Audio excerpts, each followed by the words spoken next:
da Ponte Vella. 25 anos. A memoria. Hoxe ofrecemos a nosa memoria. Esa estampa na que podemos volver aos nosos recordos. Ese dibuixo que facemos do que pasou. A memoria non son as cousas tal e como sucederon, senón como nós as pintamos, tal e como nós queremos recordalas. A nosa memoria, o noso recordo, estampas do que somos.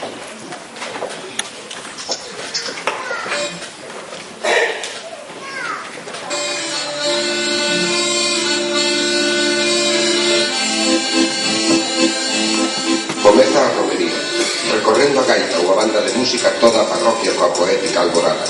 A hora da misa solene, todos se dirixen ao templo, tras o aviso de foguetes e os acordes da música ou gaita que acompaña o veciño portador do ramo.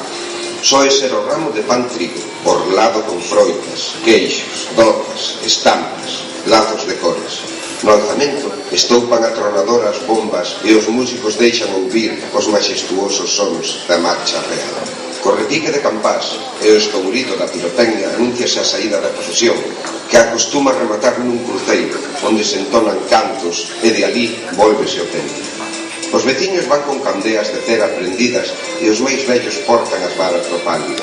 O indispensable fogueteiro, xa que en Galicia non se concibe festa na que o fogo de artificio non figure, non deixa de atronar un espazo durante o traxecto.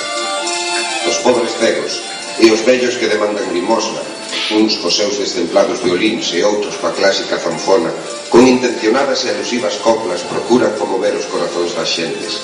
Nos sitios estratégicos están as vendedoras de froitas do tempo e as rosquilleiras, que presentan en grandes canastas doces, augas gaseadas e outros refrescos variados. Poucos son os compradores que deixan de levar engarzadas en polas flexibles a branca rosca de amendua ou a de cor pardo, chamada xema.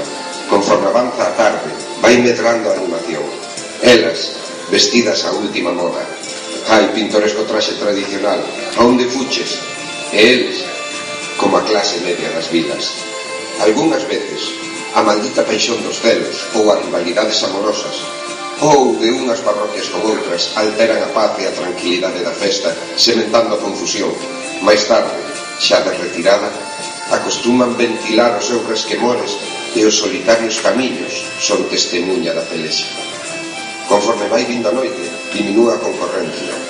Os de paraxes máis lonxanos xa emprenderon, ao caer a tarde, o regreso aos seus fogares. Queimanse os derradeiros foguetes de lucerío de cores e se elevan os últimos globos. E se o rumbo do vicario yo dicta, ponlle fin á función pirotécnica a popular madama ou o non menos popular ferreiro. Ilumínase entón o lugar con farois a veneciana.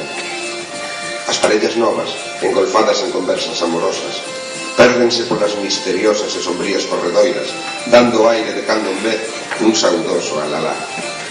Polo camiño, os mozos brindan as louzanas mozas a apetitosa rosca, posta nun dos dedos, para que a compañeira engarce con outro, e tirando forte ambos os dous, ver quen é o que consegue levar o maior anaco. O que o consiga é quen máis vivo afecto sente polo outro.